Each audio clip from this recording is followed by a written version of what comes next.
Welcome back to the IBM Licensing Masterclass. I'm Shubh, the license nerd. In video 1, we covered the 30,000 product trap.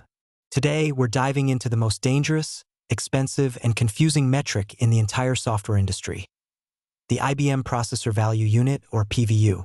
If you get PVU licensing wrong, you aren't just looking at a small true-up bill. You are looking at a multi-million-dollar audit penalty that could cost you your job. Let's break down exactly how PVU works, the difference between full capacity and subcapacity, and the terrifying ILMT 90-day trap. First, what is a PVU? PVU stands for Processor Value Unit. Unlike Microsoft or Oracle, which license based on the number of cores, IBM licenses based on the computing power of those cores. Not all cores are created equal in IBM's eyes. IBM maintains a massive document called the PVU table. This table assigns a specific point value, a PVU value, to every processor architecture on the market. An older Intel Xeon core might be worth 70 PVUs. A newer Intel core might be 100 PVUs. An IBM Power 9 core? That's 120 PVUs. To calculate your license requirement, you multiply the number of cores by the PVU value from the table. If you have a 4-core server with 100 PVU processors, you need 400 PVU licenses. Sounds simple, right? Wrong.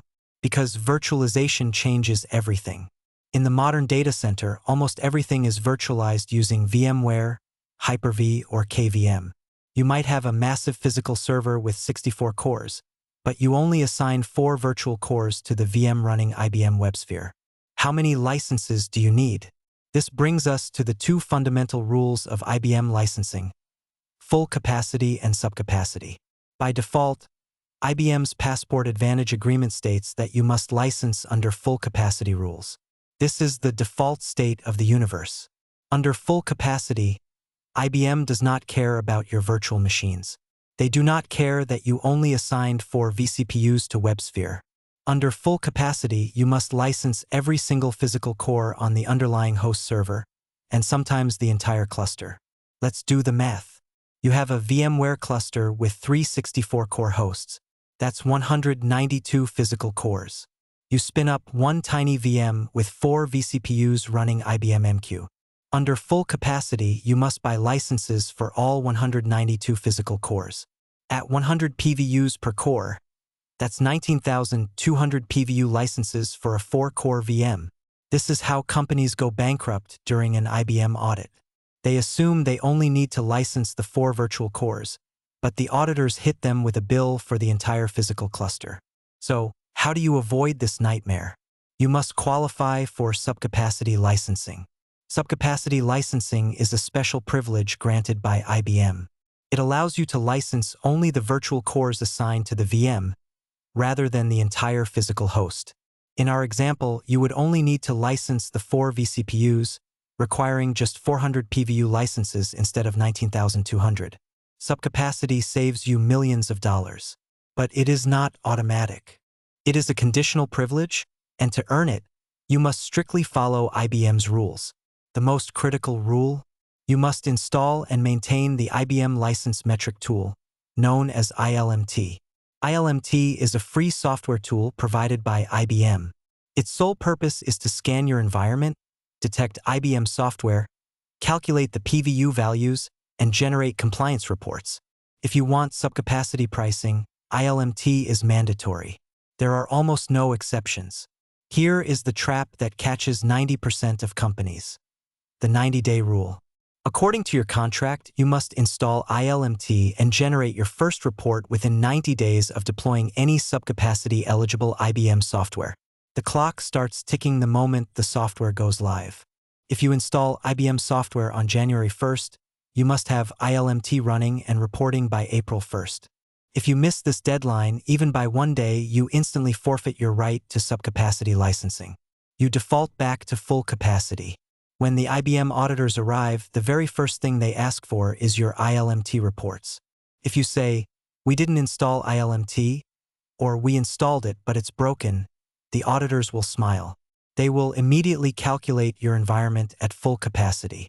That 4-core VM running WebSphere? The auditors will charge you for the entire 192-core VMware cluster. and they will charge you for historical usage plus back maintenance plus penalty fees. This is the multi-million-dollar ILMT trap. But wait, it gets worse. Installing ILMT is not enough.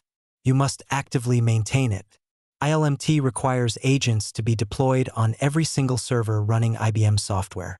If an agent stops communicating, or if a server is missed, that specific server defaults to full capacity. You must also classify the software ILMT finds. ILMT is a dumb scanner. It finds executable files. It might find a DB2 file and assume you need a standalone DB2 license. But what if that DB2 is bundled for free with another IBM product?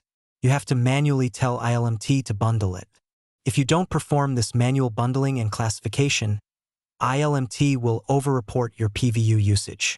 When the auditors come, they will use your own unclassified ILMT reports against you, forcing you to pay for software you were legally allowed to use for free.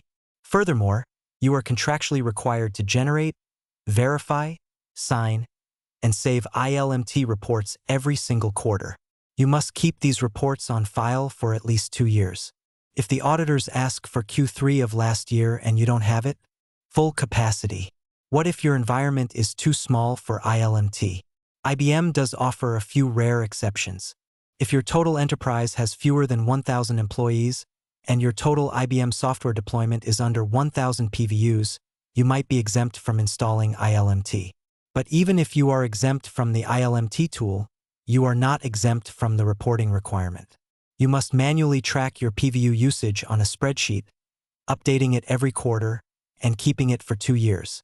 If you fail to do manual reporting, you still default to full capacity. Let's talk about the cloud. What happens when you move IBM software to AWS, Azure, or Google Cloud? There are no physical hosts for you to measure.